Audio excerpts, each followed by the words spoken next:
Hey guys, welcome back my new blog. তো এখন বাজে সকাল 8:30। ঘুমাচ্ছিলাম, মা ঘুম ভাঙিয়ে বললো যা বাজারে যা, কিছু মাছ কিনে নিয়ে আয়। তো বেরিয়ে পড়েছি। আর দেখতে পাচ্ছ আশপাশের যে অবস্থা, রোদ ওঠেনি, ঠান্ডা ঠান্ডা পড়া চালু হয়ে গেছে। আর আমি বেরিয়ে পড়েছি বাজারের জন্য।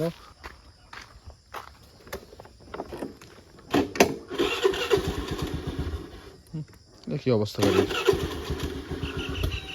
আরে স্টার্ট নিচ্ছে না। কালকে সারিয়ে আনলাম গাড়ি, তো চলে আসলাম। কিন্তু আবার আমাদের দোকানে কাজ, প্রথমত ভিডিও আপলোড করতে হবে, আর দুই মাছ কিনতে হবে। কত মাছ? হ্যাঁ, আর এটা কাতলা কাতলা না না, অত লাগবে না। মাছের আড়ত,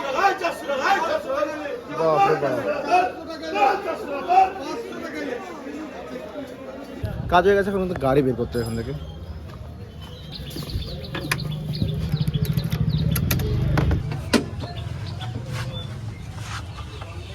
মা দেখে খাবার দিয়ে গেছে। কি রান্না করেছে কি জানি আজ, সেদ্ধ ভাত আর রুটি। খাবো কি আর বাড়ি এসে প্রথমবার রুটি খাচ্ছি, নাহলে মুম্বাই থেকে গেছি লাস্ট কবে আমার মনে হয়নি। এখন আবার আসতে হলো গ্যারেজে, কারণ আমার স্কুটির যে স্ট্যান্ডটা আছে ওটা ভেঙে গেছে। এটা বেঁধে রেখেছি এর সাথে, হট করে ভেঙে গেল। এখন তার জন্য এটা লাগাতে হবে। এখন এই দেখো, এটা ভেঙে গেছে আর এটা নতুন এটা লাগিয়ে দিয়েছি।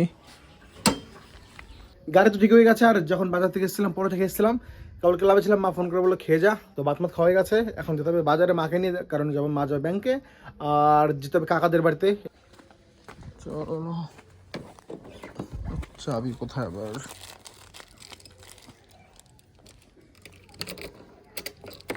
তো দেখি তালা দেওয়া, ঠাকুমার ওই বাড়িতে। এখন বরফ নিতে হবে, বরফের কাজ আছে বাড়িতে। ব্যাংকে তো কাম কিছু ছিল না, মনে হচ্ছে আবার দুপুরে নিয়ে আসতে হবে। আবার গেছে আছে এনাদের বাড়িতে, কিছু একটা কাম আছে। আমি ফালতু বসে রয়েছি রোদের মধ্যে। আমার আমি ক্লাবে গেলাম। ওকে, তো হয়ে গেছে সব কাজ কমপ্লিট। মাকে বাড়ি ছেড়ে দিলাম, তখন দেখি কিছু পেলাম না। এখন আবার এসেছি কাকাদের বাড়িতে। দেখি মনে হচ্ছে দরজা এখনো বন্ধ রয়েছে, দেখি কেউ আসে, নাহলে বাড়ি যেতে হবে ফালতু বলতো। বরফ তো পেয়ে গেছে, তারপর আগ দিয়ে দিল। আর অনেকদিন আগ খাই না, 5-6 বছর পর আগ খেলাম আজ। তো হয়ে গেছে, তাই চলে আসলাম ক্লাবে।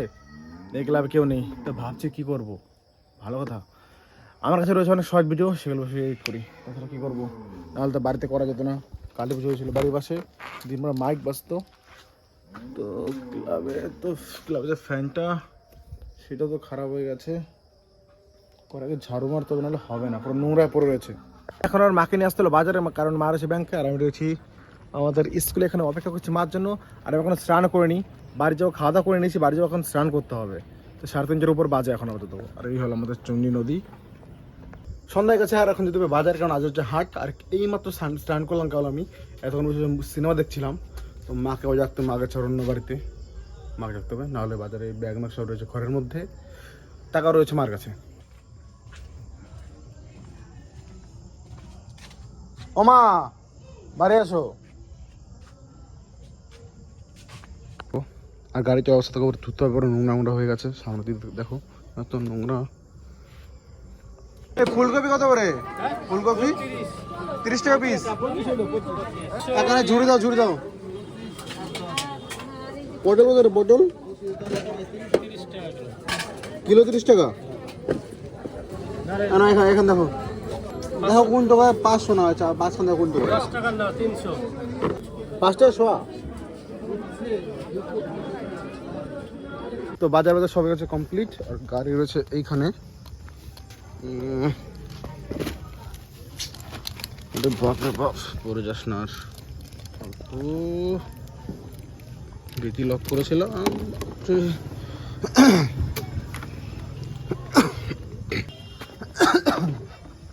আর কদিন ধরে গলার অবস্থা খুব খারাপ, মারও অবস্থা খারাপ, মারও জ্বর হচ্ছে। গাড়ি বের করে নিয়ে আগে। বাজার মধ্যে যা ছিল সব তো বাড়িতে রেখে দিলাম, কিন্তু এখন যেতে হচ্ছে আবার ক্লাবে, মিটিং রয়েছে। যাই ক্লাবে আগে, তারপর আজকে নাকি কোথাও ড্যান্স আছে, সেই ড্যান্সেও যেতে হবে। কোন দোকান? দোকানদার দোকান কাকে তোর 700 টাকা কইরা আর বাকি টাকা দিয়ে কইরা আমি কইছি ওরে কইছে তাহলে আজ পাকা 3 দিন পরে ভিডিও বানাচ্ছি, সেদিন ড্যান্স ম্যান্স ছিল তার জন্য ভিডিও বানাতে পারিনি। তাহলে দেখা হচ্ছে পরে কোনো একটা ব্লগে, বাই।